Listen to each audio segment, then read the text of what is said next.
Me gustaría de alguna manera retomar el tema que hemos tratado la vez pasada. Es decir, la ciencia de las religiones es la ciencia.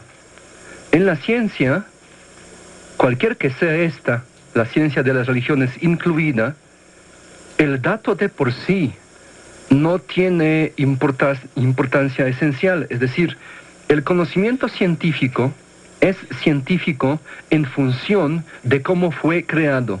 Es decir, para que la ciencia de las religiones sea objetiva, sea una ciencia que explica el fenómeno religioso, además de ir narrando cómo eran las religiones, hay que decir un tantito por lo menos de cómo se crea aquel conocimiento que explica cómo eran las religiones. Es decir, la esencia de la ciencia radica tanto en el hecho que explica los fenómenos de la naturaleza, pero lo hace mediante un conocimiento que fue creado de una manera especial. Esta manera especial es la investigación científica, y la investigación es científica siempre y cuando tiene un rigor metodológico implícito. De tal manera, y tomando en cuenta que este programa sí es científico y estamos viendo una visión científica, eso es, objetiva, comprobable, de lo que es el origen y la evolución del pensamiento religioso, pero repito, para saber bien de cómo, cuándo y por qué ha surgido el fenómeno religioso, por qué todas las religiones del pasado fueron religiosas, por qué hoy en día la enorme mayoría de la población de este planeta son personas creyentes. Para comprender todo eso se requiere un acercamiento científico multidisciplinario, un acercamiento que incluya varias formas de que hacer científico, y cada una de estas disciplinas científicas pues tienen su metodología. Es decir, tienen que intervenir varias, cuando hablas de lo multidisciplinario, sí, tienen que intervenir en los estudios del origen y desarrollo de las religiones, la biología, la genética, la arqueología, tal vez la astronomía, clima, lingüística. Muchos más. Hay toda una psicología de la religión, enormes, profundas aportaciones de la psicología para comprender el fenómeno religioso, y básicamente desde la óptica de la psicología profunda. Es decir, la psicología profunda, la escuela freudiana, la psicología analítica de Carl Gustav Jung, incluso la psicología transpersonal, y también la otra escuela de la psicología profunda que es la lacaniana. Todo eso todas estas corrientes de la psicología del inconsciente, o como prefieren otros, psicología del subconsciente, aporta el conocimiento, datos de extremísima importancia para comprender el fenómeno religioso. Por el otro lado tenemos la sociología del fenómeno religioso, desde Durkheim, desde Max Weber, viendo el aspecto social, es decir, la religión como un fenómeno social que implica que es un mecanismo de coerción social. Luego la filosofía de la religión, otra aportación muy importante en términos de que tanto las religiones como los grandes escuelas del pensamiento filosófico intentan lo mismo, es decir, comprender al universo. La filosofía tiene un fin de explicar la totalidad de las cosas, y la religión también. De tal manera, menciona tan solo algunas de las ciencias, disciplinas científicas concretas que intervienen. Tenemos mucho más, tenemos una fisiología de la religión, Este es un aviso. ¿Fisiología? Fisiología de la religión. Chihuahua, eso sí que está... Sí, es un aviso que estoy haciendo en este momento. Vamos a ver de una manera un tanto, intentaré que sea un tanto profunda, la fisiología de la religión, pero desde el punto de vista de la neurobiología. Es decir, una corriente bastante importante que se gesta desde algún tiempo, es algo muy reciente, que es la explicación del fenómeno religioso a partir de lo que es la mecánica de funcionamiento de la mente. Es decir, los procesos mentales que se gestan en el cerebro, la dinámica misma de cómo opera, cómo funciona la mente, es decir, este paso de cómo un órgano biológico, el cerebro, crea cómo la materia orgánica conformada en el cerebro crea algo inorgánico, psicológico, que es la conciencia, que es la mente en sí. Una corriente muy importante del pensamiento que intenta explicar desde la óptica científica el fenómeno religioso es precisamente una especie de la neurobiología de la religión, en términos de que se busca en los procesos cerebrales, procesos creadores de la mente, explicar la razón de por qué el fenómeno religioso es tan universal y por qué está siempre en todas las épocas. Hay una especie del consenso que se está gestando poco a poco, que en gran medida se puede explicar la razón de la existencia de la religión, o sea, los famosos y profundos porqué del pensamiento religioso, desde el punto de vista de la fisiología del cerebro. Es decir, o sea, hay genéticamente o fisiológicamente cerebral, que hay que separar estos dos puntos, claro. Ándale. Ya hay que separarlos. Una cosa es la genética, otra la fisiología cerebral. Pero, bueno, concretamente ahorita, para no extendernos, fisiológicamente hablando, ¿el cerebro produce los fenómenos religiosos? Mire, el cerebro produce la mente. El cerebro produce la conciencia de sí. La conciencia de sí. La mente, es decir, toda la creación intelectual y consciente del hombre, gesta la cultura. Y una parte de la cultura es la religión. Todo lo que ha creado el hombre son las creaciones de la mente humana. Es decir, el hombre es su mente, y tú, Martín Aparicio, lo sabes muy bien porque es el leitmotiv de tu libro, que recomiendo a toda la gente que nos escuche a que lo lean. El tema que está en todas tus pláticas, el tema de tu interés académico central es la mente. Todo lo que ha creado el hombre son creaciones de la mente humana. La cultura, el arte, bueno, todo lo que existe en tanto que cultura material y cultura intelectual del hombre son las creaciones de la mente humana, y si partimos de la idea de que la religión es un hecho histórico y social, es decir, es el fruto de una cultura dada en un momento histórico específico, eso quiere decir que la religión también es la creación de la mente humana. Por lo tanto, si vamos a entender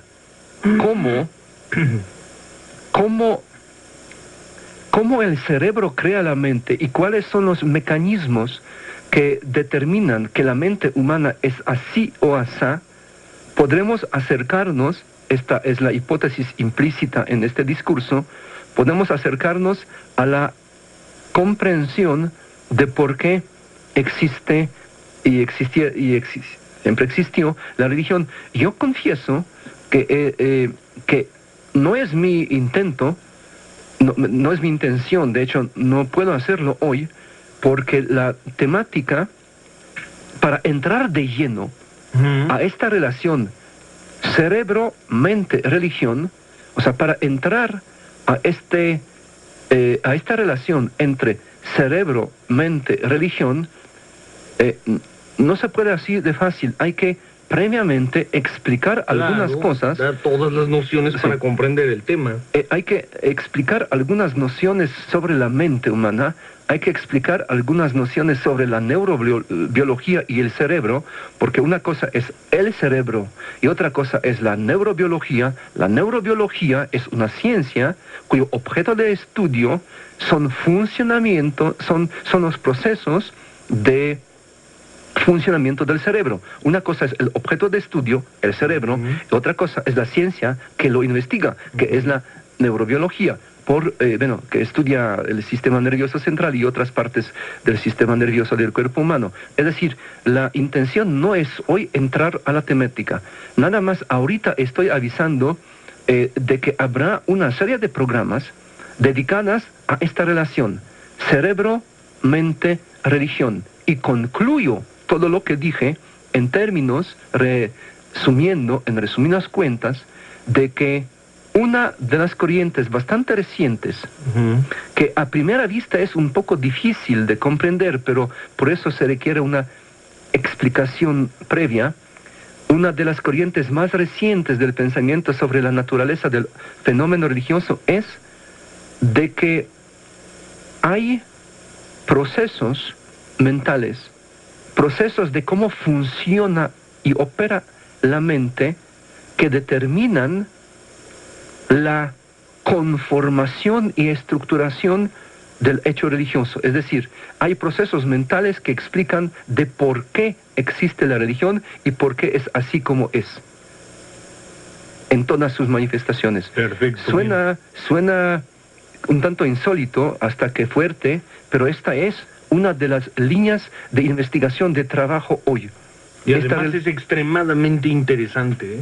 Esta Lo que relación estás comentando es tremendamente interesante y además va a abrir un universo, un panorama de comprensión muy importante. Considero exactamente lo mismo que lo que dijo Martín en este momento. Es decir, considero que esta línea de explicación del fenómeno religioso es increíblemente prometedora en resultados. O sea, la línea que intenta de correlacionar cerebro, mente, religión, porque probablemente va a lo que es el meollo más profundo del asunto. Pero por el otro lado, es una vía particularmente difícil, porque para poder comprender y explicar de manera, aunque sea muy resumida, hay que ir a lo que es la naturaleza de los procesos neurobiológicos del cerebro. Es decir, hay que ir a la fisiología del cerebro y cómo la fisiología del cerebro desemboca, aterriza en lo que es algo tan inmaterial como la conciencia de sí. Como algo orgánico, el cerebro crea algo inmaterial e inorgánico que es nuestro pensar. De hecho, todo eso se relaciona con avances muy importantes en todo el grupo de las neurociencias. Son temas difíciles, como digo, porque implican tener un conocimiento previo sobre neurociencias. Claro. Yo repito, yo no soy neurobiólogo, yo soy antropólogo, y aunque la antropología tiene una fuerte dosis de antropología física, la antropología biológica, siempre me encantaba lo que es la fisiología del cerebro, pero vaya, no es mi mero mole, ¿no? Pero habrá, y con eso termino esta introducción, habrá una serie de programas a eso dedicada, esta serie. La religión desde el punto de vista de la fisiología del cerebro, la religión desde el punto de vista de la dinámica de la mente. Perfecto. en relación Bien. con el cerebro. Además, extremadamente interesante siempre, bueno, en este programa lo sabes, todas las cuestiones del cerebro. Es una cosa que me apasiona. Y por lo que veo, también a ti. Sí, claro, Martín, el cerebro humano es, junto con el universo mismo, la creación suprema de la madre evolución. Yo diría que la complejidad del cerebro, lo que somos nosotros fisiológica y psicológicamente hablando, es un hecho con una complejidad comparable tan solo con la complejidad del universo en sí, del universo entero. Es interesante tener bien claro, es interesante tener conciencia que el estudio científico del cerebro, el estudio de la fisiología del cerebro, de su operatividad, de sus centros, de su topografía, de la detección de los centros que determinan tales o cuales actividades. Y todo el mundo ha escuchado las palabras Broca, centro Claro. motriz del habla, centro Wernicki, que es el centro de comprensión del lenguaje. Y todo el mundo ha escuchado estas palabras, pero estas palabras son apellidos de los científicos quienes dieron los primeros grandes pasos en la comprensión de lo que es el cerebro en sí, pero gracias a ellos, y eran pasos dados hace muy poco tiempo, podemos ver nuestra enorme, increíble y casi infinita ignorancia que tenemos sobre la esencia de nosotros mismos. Y la esencia radica en la cabeza y concretamente en el cerebro. Las neurociencias es una rama de ciencias biológicas sumamente reciente y falta muchísimo para comprender cómo es la naturaleza del cerebro. Claro que hay grandes avances. Sabemos bien, cuál es la naturaleza de sinapsis. Sabemos cómo operan los neurotransmisores. Conocemos la bioquímica del cerebro. Podemos medir la emisión energética del cerebro, electroencefalograma, con distintas longitudes de la onda, pero es así como apenas nos dimos cuenta del océano inmenso de nuestra ignorancia sobre el asunto más importante de nuestro cuerpo, que es nuestro cerebro. Todo lo demás son órganos secundarios. Todo lo demás sirve para que yo, o sea, mi cerebro, que crea mi mente, pueda yo operar, vivir, sobrevivir y procrear. Yo soy mi mente. Mi mente es la creación de mi cerebro. Y mi cerebro es un sinfín de procesos de índole química, biológica, energética, que apenas nos estamos dando cuenta cómo funcionan, cómo se están dando, ¿no? Perfecto. Vamos. La evolución del pensamiento religioso, hay que saber cómo fue creado el conocimiento que estamos transmitiendo sobre esta evolución. Por lo tanto, como lo dije la vez pasada, hace una semana, esta es la legitimización, la fundamentación, la explicación de por qué estos rollos metodológicos, que repito, son realmente importantes. Hemos visto hace una semana lo que es la historia de las religiones. Déjenme ubicarles otra vez en lo que ya específicamente, dejando al lado el neocórtex, el sistema límbico y al cerebro, dejando al lado estos aspectos de las neurociencias, cerebelo, cerebelo, que es el tercer nivel jerárquico en la evolución del cerebro. Dejando al lado todos estos aspectos, les reubico y me reubico en la temática general. En cuanto a los últimos dos programas, la ciencia de las religiones, como una interdisciplina, por definición, maneja varios, podemos decir, marcos teórico-metodológicos, formas de acercamiento a lo que se estudia, y se estudia el fenómeno religioso, que son particularmente importantes, los enfoques particularmente importantes en la ciencia de las religiones, y así en términos globales podemos mencionar 4, que es la historia de las religiones, la fenomenología de la religión, luego el enfoque mixto histórico-fenomenológico y la antropología de las religiones. La semana pasada hemos hablado de lo que es el primero, que es la historia de las religiones. Vimos sus características centrales, vimos qué es y qué no es y cómo se diferencia de la teología entendida como discurso propio sobre la religión desde esta religión, es decir, la teología cristiana, la islámica, la budista, la hinduista, etc. Bien, y ahora platicaremos un poco de la fenomenología de la religión. Uh-huh. La palabra fenomenología, segundo. Fenomenología.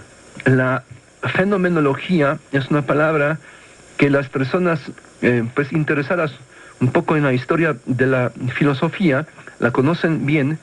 Se trata de uno de los grandes sistemas del pensamiento filosófico, o sea, la filosofía fenomenológica, la creación de Husserl, pero quiero dejar bien claro que la fenomenología de la religión no es exactamente lo mismo que la filosofía fenomenológica de Husserl. La fenomenología de la religión es una manera, es un enfoque teórico-metodológico del estudio de las religiones desde una óptica ahistórica, quiere decir no histórica, en términos de que se busca la esencia del fenómeno religioso. Ahora, hay muchísimos autores que andaban y andan en el campo de la fenomenología de la religión. Gerardus van der Leeuw, uno probablemente más reconocido, Gerardus van der Leeuw, Martín Velasco, Martín Lucas, Windengren y otros. Pero hay una persona, un científico que muchísima gente ha escuchado de él, que muchísima gente ha leído sus libros. Me refiero a Mircea Eliade. Mircea Eliade fue en esencia un fenomenólogo de la religión, aunque los estudios de Eliade sobre las religiones se suele llamar como la morfología del hecho religioso. En esencia lo que él hacía era una fenomenología bastante rigurosa y con un tremendo conocimiento sobre lo suyo del pensamiento religioso. Al fin, este enfoque fenomenológico, o sea, la fenomenología de la religión, define lo que estudia, o sea, define la religión como un fenómeno universal, innato, congénito al hombre. Es decir, es una manera de ver a la religión, al pensamiento religioso, como una manifestación esencial e innata del hombre. Dicho de otra manera, la fenomenología de la religión es una visión del hombre biológicamente religioso, biológicamente entre comillas. Es decir, los fenomenólogos sostienen que de hecho la esencia de la dimensión humana en cuanto a la psicología es esta capacidad cognoscitiva de la religión. Ellos estudian todos los aspectos y todas las manifestaciones de la vida religiosa en todos los tiempos, los comparan, los sistematizan, clasifican, jerarquizan, y todo eso con el fin de encontrar lo que es lo más estable y universal en todas las religiones. Es decir, buscan una especie de la esencia ideológica, una especie de núcleo duro que está presente en todas las religiones. Parten de la idea que todas las religiones tienen una lógica interna, una lógica que determina la configuración del hecho religioso.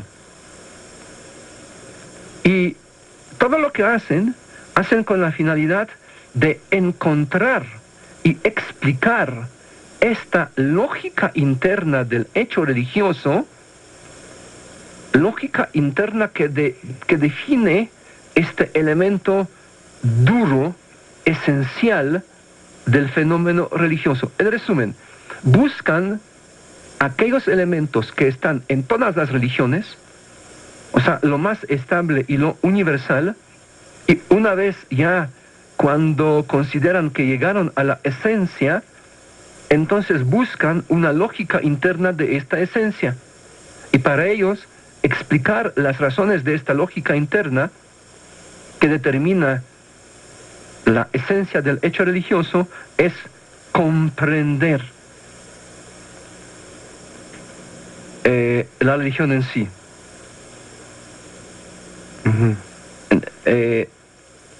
Lo que acaba de decir de la fenomenología de la religión tiene varias consecuencias, amigos. Vamos a pensarlo, a analizarlo un poco.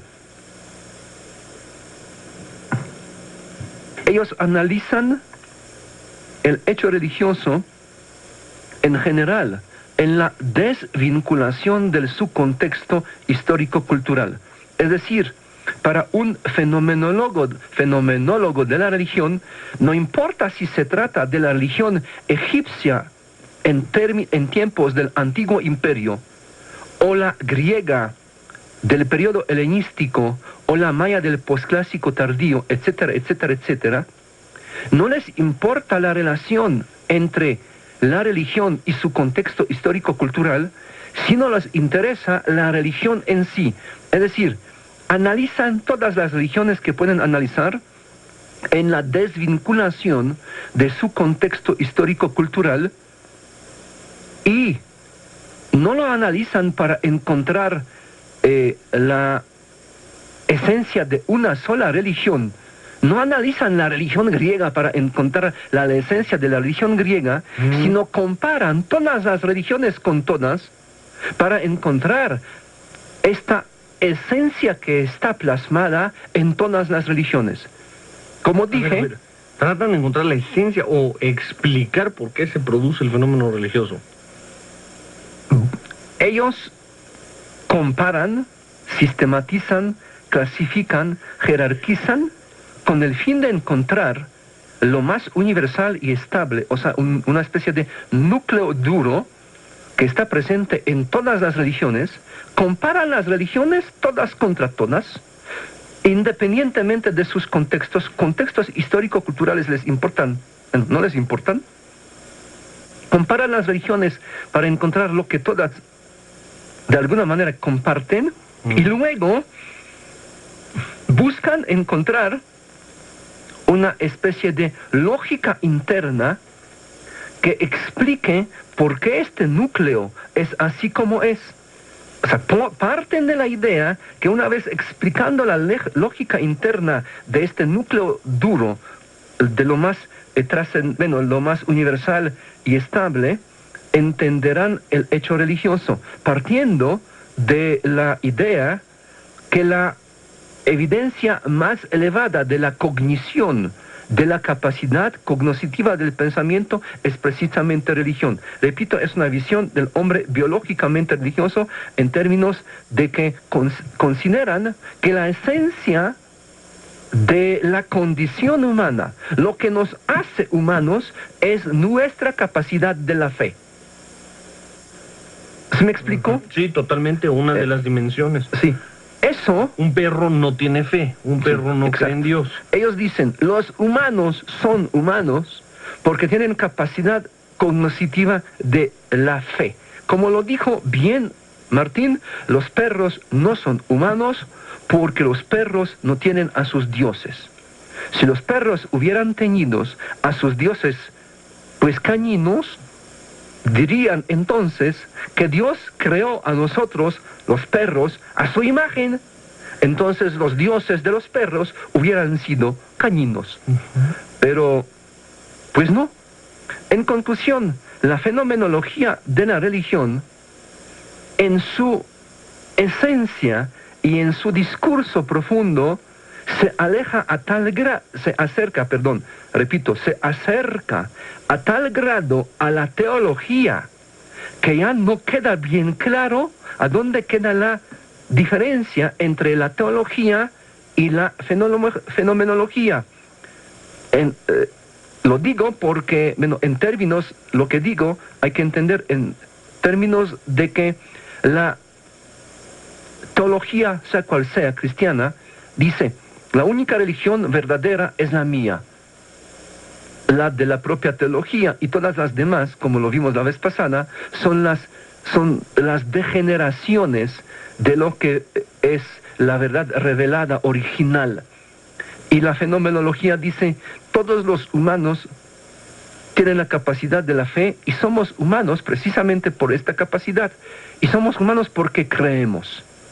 Entonces, en última instancia, está un acto de fe, en términos de que la esencia de la humanidad consiste en nuestra capacidad de creer y todavía atrás de eso, lo que subyace es, tenemos capacidad de creer porque los dioses existen, porque la religión hace referencia a una realidad que es objetivamente existente, aunque sobrenatural.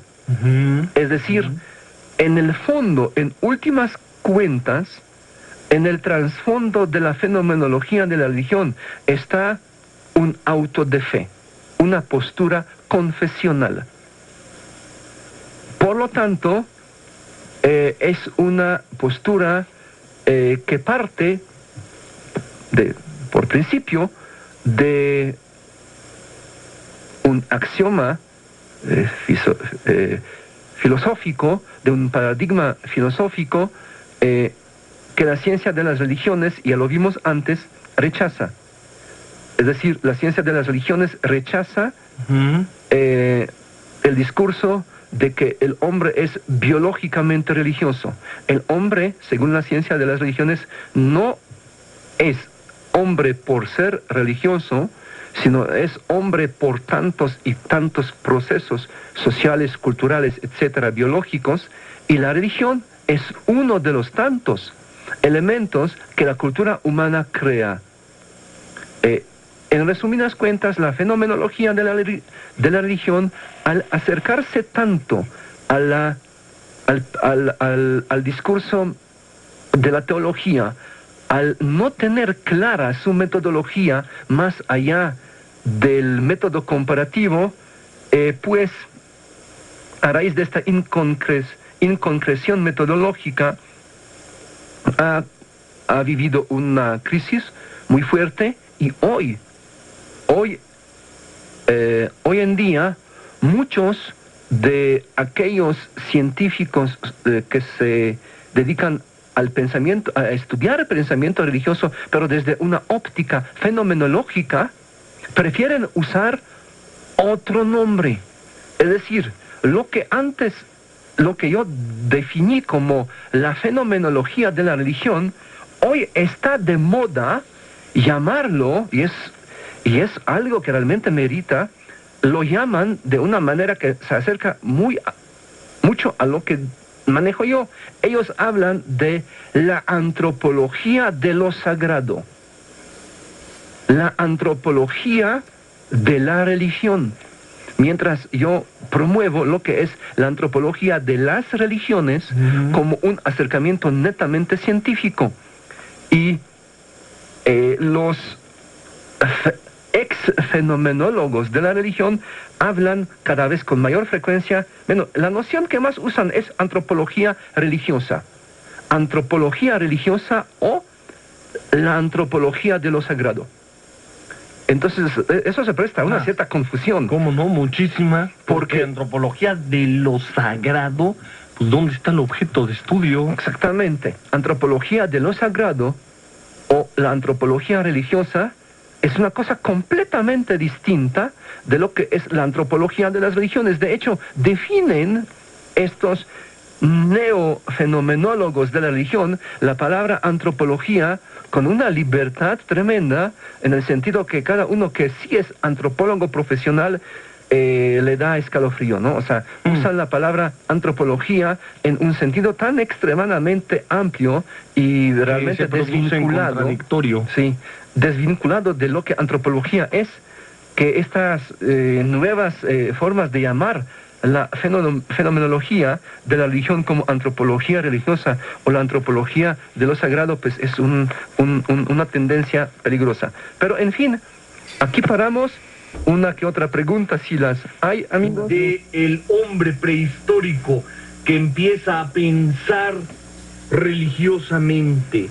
¿Cuándo viene la toma de conciencia de sí, de el hombre prehistórico, etcétera? ¿Cómo empieza el pensamiento religioso, filosófico, mágico? Todas estas cosas ya las iremos comentando, como siempre, como todos los lunes, aquí con nuestro buen amigo Henrik Karol Kosiba. ¿Qué tal, Henrik? ¿Cómo estás? Gracias, bien, Martín, yo me encuentro bien. Espero que todos los colegas, amigos, queridos que están sincronizándonos, están también bien. Perfecto, Henrik, qué bueno. Y pues bueno, vamos a ir arrancando hoy con un interesante tema. Nada más que, pues, Henrik, si te parece, pues teléfonos de cabina, por si tiene dudas de anotar los teléfonos y demás, acá los tiene Hugo Jiménez, en fin, nos vamos también a eso, y pues platicando con Henrik Karol Kosiba. Hoy, ¿qué tema, Henrik? Bien, se puede decir que el Día de la Madre... Exacto. Que el día de la Madre le dieron al programa.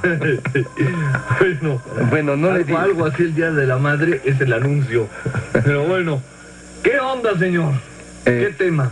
Bien, puesto que tenemos hoy el Día de la Madre, bueno, rigurosamente hablando, acaba de terminar hace 16 minutos, pero seguimos con el Día de la Madre, por eso en el fondo escuchamos Ave María, a las Aves Marías, y platicaremos un poco hoy de un gran tema pendiente. Un gran tema pendiente es ¿por qué